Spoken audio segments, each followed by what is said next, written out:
के बाद दिखाने वाला प्यार उसके जीते जी ही दिखाओ।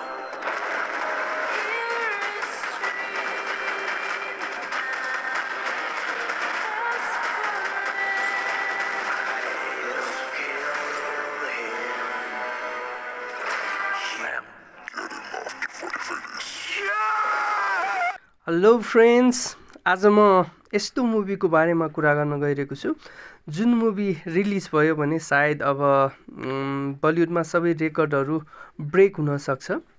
अब साउथमा शिवराज कुमार, डाक्टर शिवराज कुमारको नाम अब सबैले चिनेकै नाम हो हैन।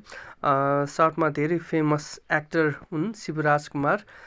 शिवराज कुमार र त्यस्तै अर्का एकजना साउथका सुपरस्टार भनौँ उपेन्द्र को एउटा मुभी आउन लागेको छ जुन मुभीको नाम हो 45। अब यो मुभीमा डाक्टर शिवराज कुमार र उपेन्द्र बाहेक राजबी शेट्टीको पनि मुख्य भूमिका देखिएको छ। हिजो मात्र यो मुभीको सानो टिजर रिलिज गरिएको थियो। जम्मा 1 मिनेट 35 सेकेन्डको टिजर थियो हैन। टिजरमा खासै केही देखाइएको छैन। अब छोटो टिजर थियो हैन। अब यो टिजर हेरेर अब यो मुभी यस्तै टाइपको हुन्छ जस्तो भनेर केही भन्न सक्ने कन्डिसन छैन।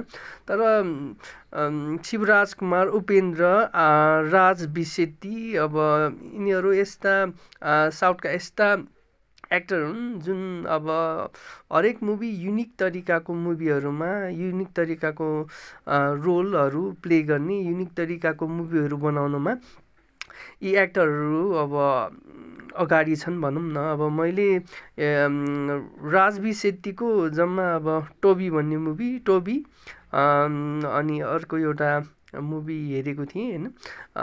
चार्ली 333मा पनि राजबी शेट्टीको सानो रोल थियो। तर राजबी शेट्टीलाई जुनसुकै रोल दिए नि अब एकदमै जीवन्त अभिनय गर्ने खालको एक्टर हुन् राजबी शेट्टी।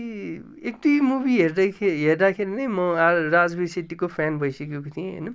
अब डाक्टर शिवराज कुमारको त धेरै मुभीहरू आइरहेको छ र धेरै मुभी हेरी पनि सकेको छु र त्यस्तै उपेन्द्रको पनि हैन। तर यो 45 मुभी चाहिँ अरू मुभीहरू भन्दा टोटल्ली डिफ्रेन्ट मुभी हो हैन।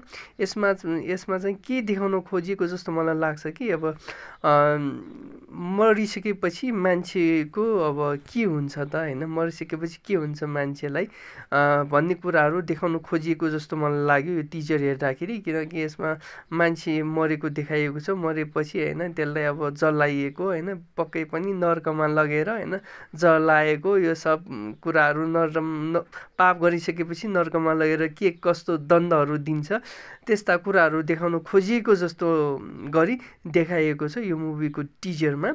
मलाई त टिजर एकदमै आकर्षक लाग्यो हैन। युनिक कन्सेप्ट मा बनेको छ यो मुभी हैन। टिजर हेर्दाखेरि पनि अब यो मुभी कहिले रिलिज होला र हेरौँ जस्तो लागिसक्यो। साथीहरूले पनि यो मुभीको टिजर हेरिसक्नुभयो होला। साथीहरूलाई यो मुभीको टिजर कस्तो लाग्यो कमेन्ट गर्नुहोला र भिडियोलाई लाइक सब्सक्राइब गर्न नबिर्सिनु होला। Thank you.